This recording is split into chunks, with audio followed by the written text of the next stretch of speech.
क्या वाकई देश ऐसे ही चल रहा है? क्या वाकई कोटा फैक्ट्री सीरीज राजस्थान के कोटा शहर में रोज हो रही आत्महत्याओं के बावजूद इस शहर में चल रहे कोचिंग संस्थानों की मार्केटिंग के लिए नहीं बनाई जा रही है? कहानी की शुरुआत से ही समझ आ जाता है कि मामला सिर्फ दर्शकों के मनोरंजन का नहीं है।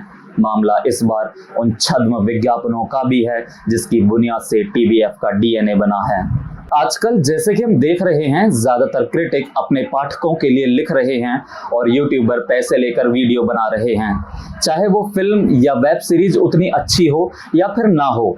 मीनिंगलेस फिल्म या वेब सीरीजों के तारीफों के कसीदे पढ़े जा रहे हैं। पंचायत के तीसरे सीजन में हमने देखा कि वेब सीरीज में राष्ट्रीय विकास की पहली इकाई ग्राम पंचायत के कामकाज को लेकर इस बार कुछ भी नहीं है, जिस पर पूरी वेब सीरीज आश्रित है।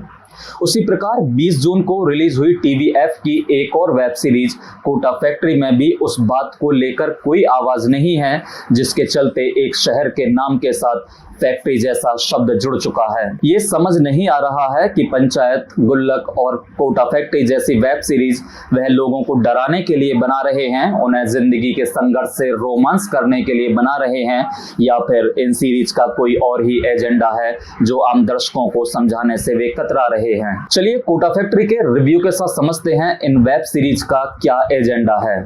कोटा फैक्ट्री का पहला सीजन साल 2019 में आया था। तब से मयूर मोरे, रंजन राज, आलम खान, एहसान चन्ना और रेवती पिल्लई सब 5-5 साल बड़े हो चुके हैं। बेचारों को कितनी तकलीफ होती होगी उसी मानसिक स्तर पर अभिनय करने की जिस स्तर पर वह बीते 5 साल से लगातार करते आ रहे हैं। सीरीज में ये बच्चे लगते नहीं हैं और जवान उन्हें सीरीज बनाने वाले दिखने नहीं देना चाहते, और इसी दुविधा में फंस कर रह गई है कोटा फैक्ट्री के तीसरे सीजन की कहानी। ये बात सही है कि टीवीएफ की इन दिनों बन रही बाकी सीरीज को भी देखें तो उसमें सब गुडी गुडी फीलिंग है।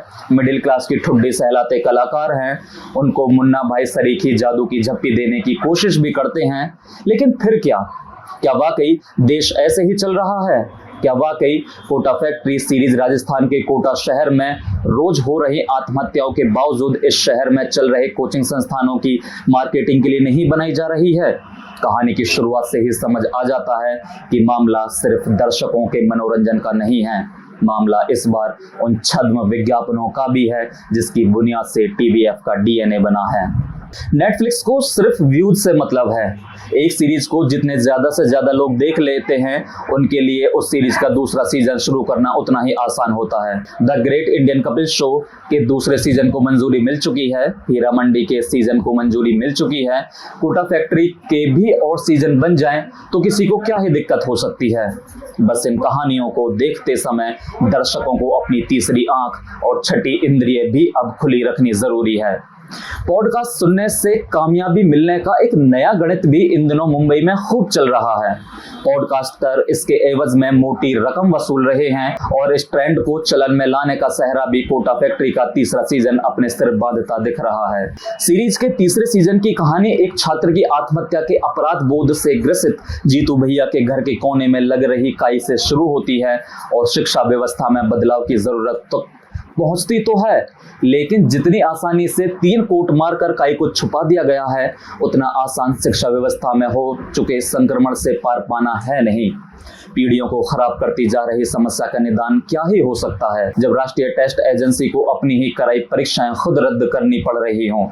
ऐसे में मीना का ट्यूशन पढ़ाकर खुद भैया बन जाना इस गौरव धंधे से बच निकलने का रास्ता बन सकता है, लेकिन इससे जीतू भैया जैसे मठाधीशों का अस्तित्व खतरे में हो सकता है, जो खुद को अलग दिखाने की कोशिश करते करते इतने अलग दिखने लगे हैं कि उनके असली संस्करण की छवि अब नजर नहीं आती। पंचायत के तीसरे सीजन के बाद जितेंद्र कुमार के हाथ से फिर से एक बार कमान कोटा फैक्ट्री के तीसरे सीजन में भी छूट गई है। कोटा फैक्ट्री के असली सितारे मयूर मोरे, रंजन राज और आलम खान हैं। इनकी कहानियों का असली दर्द रिश्तेदार के आईपीएल में सेलेक्ट हो जाने के बाद वैभव की अकुलाहट में छलकता है। ये दर्द गर्दन तक भर आने के बाद तब छलक जाता है जब मीना सूखे की वजह से चिंतित अपने पिता को पैसे की चिंता ना करने की बात कहता है। फिजिक्स टीचर जीतू भैया की जगह लेने के लिए केमिस्ट्री टीचर पूजा आ चुकी हैं। टीवीएफ की कहानियों पर तालियां बजाता आ रहा जमाना धीरे धीरे बदल रहा है, लेकिन टीवीएफ जानबूझकर खुद अपने ही बनाए जमाने से बाहर नहीं आ रहा है। वह वहीं रुका रहना चाहता है जहां उसे लगता है कि उसकी विदेशी संगीत से चुराई गई धुनें गांव देहात के दर्शक पकड़ नहीं पाएंगे, जहां उन्हें लगता है कि भोर से पहले के समय की कहानियां उनकी अपनी ओरिजिनल कहानियां ही मानी जाएंगी।